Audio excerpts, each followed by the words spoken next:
Hey guys, Boy32 here. Check it out. In this video, we're going to do a little friendly comparison between the Canik TP9SF and the Smith & Wesson M&P 9mm. Now, I know not everyone's going to agree with me on these things, so just leave your comments down below. Watch the video. Please like and subscribe if you haven't already done so. Boy32, stand by. Hey guys, good morning. Boy32 here. Check it out again. Big cup of coffee, and what do we have on the table here? But I got two pistols, and today we're going to be doing a comparison between two models that I think are very similar, unlike the last comparison I did with the Canik, which was with the P226 TAC Ops. Now, what we're going to do is we're going to take the Canik TP9SF and do a tabletop comparison with the Smith & Wesson M&P 9. All right, so first glance, let's take a look at a couple things. One is the box. Now, I know a lot of people, the box is really not that big of a deal, nor is it really that important, but it is. Its appearance is the first thing you see when you grab a pistol or you buy something. Open this thing up. Let's take a look at the Canik first of all, and look how well organized that is. Hard closed cell foam, and you know the nice thing is they use the same box for damn near all their pistols. It's nicely done. The package is complete and full. I mean, you come with a holster, extra mag, back strap, instruction manual, cleaning kit, this thing, and we all whatever. But as a whole, I think that this package and the presentation alone sells it quite nicely. Now, you take this thing right here. Look at this box. I hate the blue part of it. It's already not wanting to close, but whatever. All right, so we're going to open it up. And you got stuff falling out of here. This mag came, I had to buy the mag, or he gave it to me separately. But that's what you get. This is it. So you get this beautiful presentation right here versus American made value right here. Alright, so enough about the boxes. Let's talk about the contents. This package for $349, this is what you get. You get the extra holster, or you get a holster. This is one of the nicest holsters too. A lot better than the last one. It's got the open front closed section so you can bring it in, pull it out, bring it in, pull it out. It's a little loose. It's a rattler, but this is meant for either competition or whatever you want. I'd say it's really good for the range, not necessarily for an everyday carry, but you know, if you can. Who tells you what you can and can't do? That's what I want to know. All right, I wanted to brighten it up a little bit there, but anyway, we got a really nice holster. Paddle holster is adjustable. You've got 360-degree rotation on this thing and a 18-round magazine. Pretty cool. All right, the Smith & Wesson comes with the pistol. No holster, no nothing. Sometimes you even have to buy this. Three bag straps all together. This thing, however, is a nice firearm. So I think we can agree that presentation in the box and how this comes wins. Okay, so what we're going to do, let's get rid of all this stuff real quick, and we'll go ahead and start taking a look at the different features of the firearm as they come. And if I didn't tell you one was American made or Turkish made, which one would you think would win? Alright guys, so what we're going to do is we got these things laid out here. We're going to take a look at them, the features from front to back on each one of the firearms, just to get a feel for how they compare with features, not where they were made. Yes, then we're going to go into the performance, which I think the performance level, they're both pretty damn near close. Let's take a look at this.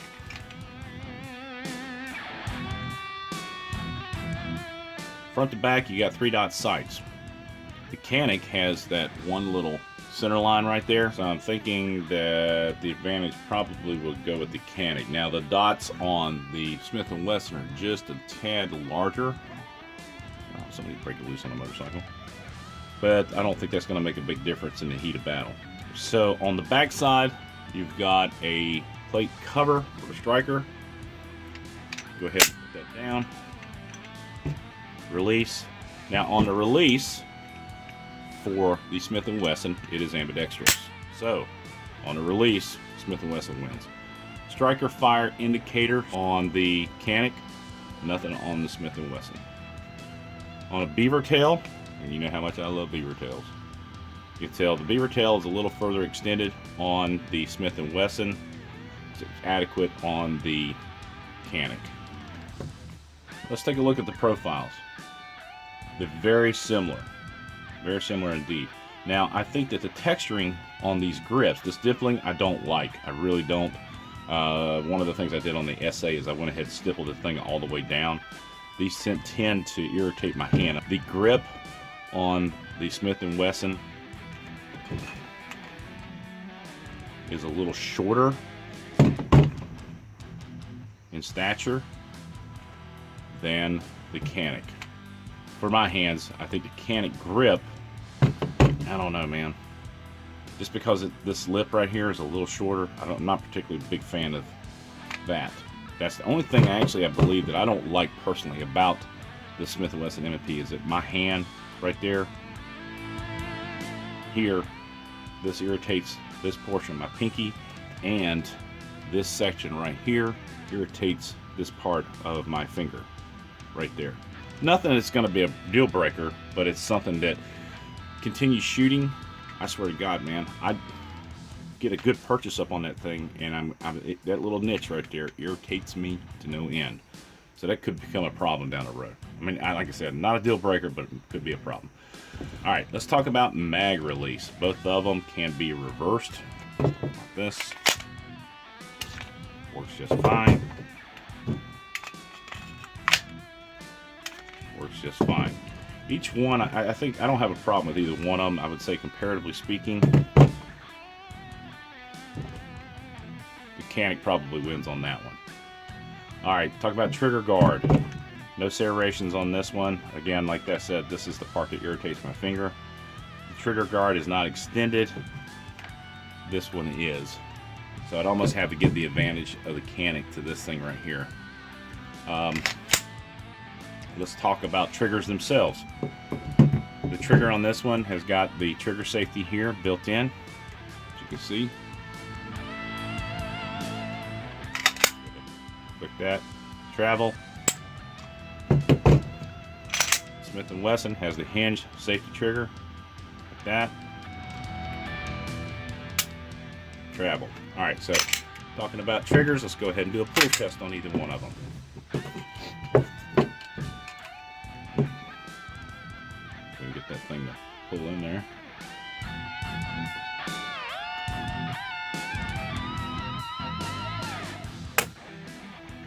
All right, 8+ pounds on the Smith & Wesson. 4.5 pounds on the Canik. Now that's one of the claims to fame for Canik, is it does really have a nice trigger. It is crisp. I would have to say in this case, trigger goes to the Canik. Alright, let's talk about a few things. When people start talking about true mil-spec Picatinny rails, what they're talking about is this. Now this is what comes on the Canik TP9SF, and this is a Strike Industries. You can see right there, the rails, these sections right here are a little wider, which brings your separation, your spacing, a little awkward. As where the rail separations for the Smith & Wesson are separated true to spec. So that's a win for the Smith & Wesson. Alright, so now let's talk about the slide. Slide serrations on the back of the Canik TP9 are very nicely pronounced. I do like that. And again, I'm going to tell you something, that smooth section right there does my fingers a lot of favors. You get a nice grab on those. I'm not going to, I think that this scalloped serration on the Smith & Wesson is actually nicer. You get a better purchase on that. Yeah, in a slippery condition, as humid as it is right now, my hands are actually getting a better grip on this thing. Loaded chamber indicator. I'm going to go ahead and chamber around. Don't everybody freak out.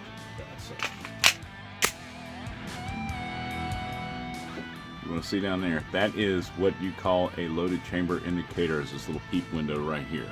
All right, moving forward, let's talk about the slide. The peephole loaded chamber indicator. You've got a peephole there. Now, let's go ahead and chamber up around in the TP9.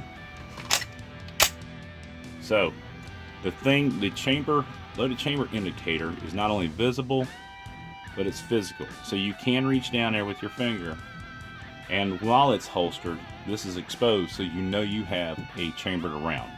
Okay, again, we were talking about the cocked indicator right there. These are good safety features. Alright, so as far as the loaded chamber indicator, I think I'm going to go ahead and give that to the Canik. Let's go ahead and break these bad boys down and see how they compare on the inside. Alright, the breakdown procedure is pretty simple on either one of these things. Go ahead and bring that forward. Slide this there, slide back just a tad, bring those down, and there you go. Alright, point it that way. Alright, same thing for the Smith & Wesson. What we're going to do is bring the slide back, lock it to the rear, bring it forward, trigger, there, you're done. La la. Look at these two beautiful firearms. Man, I'm going to tell you something. They are beautiful. I just want to do a close-up inspection of the machine and tooling for both of these. Now, a lot of people have informed me that they found a bunch of machine marks and tooling marks on the interior portion of the upper slide. But before we do that, let's just go ahead and take a look at the interiors of the Smith & Wesson versus the Canik.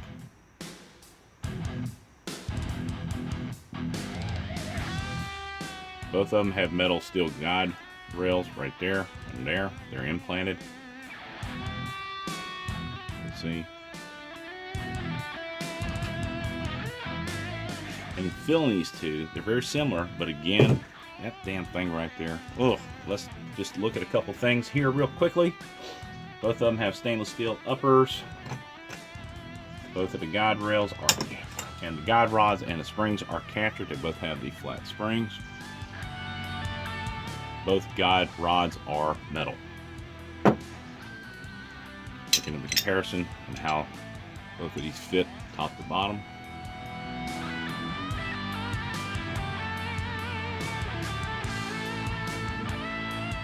Pretty nice, pretty clean. I want you to look at that. A lot of people were talking about tooling marks.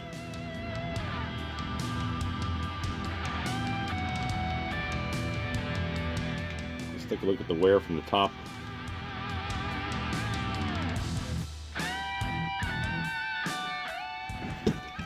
Remove the barrel. And I'm not going to go into the specifics of the barrel. Both of them are stainless steel, I believe. Look at the feed ramp on the Canik.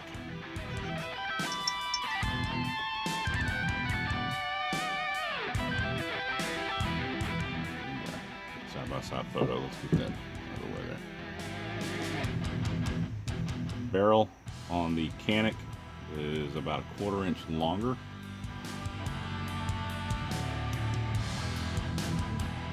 Now, take a look at the interior of the slides.